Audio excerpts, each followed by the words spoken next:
So poison number 2 is avoidance, and invariably, one way or another, we've been made aware that there are better serving alternatives to our habitual behaviours that have developed in our state of ignorance.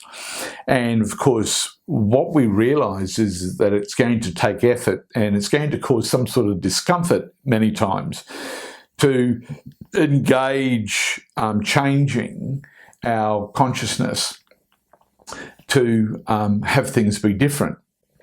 And so what happens in avoidance is that we try to, for as long as we possibly can, put up with the suffering.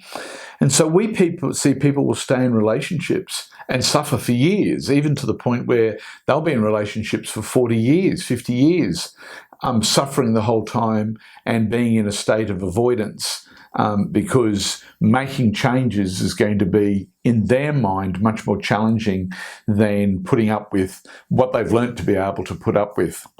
And so oftentimes it's so that we do whatever we can to avoid the pain of change. However, in the majority of cases, there's a point where we hit the wall, and there's a point at which our personal suffering becomes too much and it becomes almost impossible to continue to avoid. Once again, in many situations, people will resort to addictions in this particular situation to cope with being able to stay in this place of avoidance.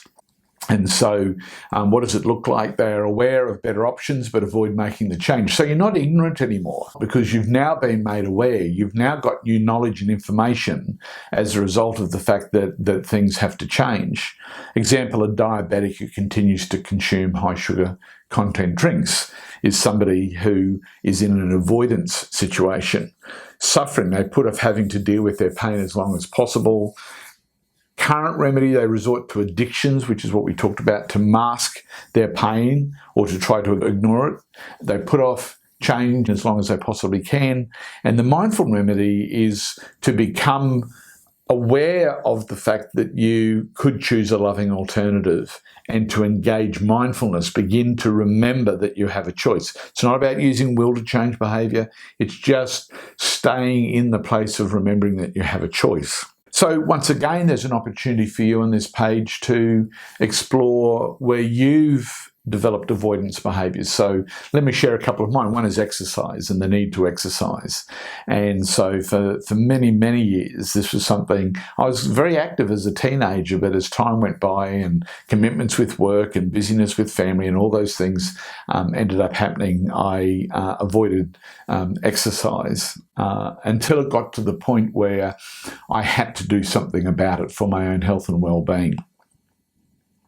The other one for me is that in my family DNA, there's a predisposition towards type 2 diabetes, and I put off dealing with that given my comfort eating, and so became pre-diabetic, and you know, you put off as long as you can.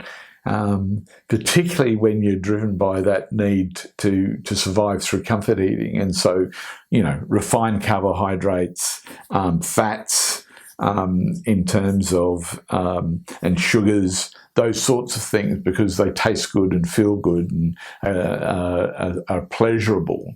All of a sudden, you're having to remove these things, and it just gets too difficult to stop having those things, particularly when the triggers for your suffering keep on being there, yet you're not able to respond to those in the ways that you did.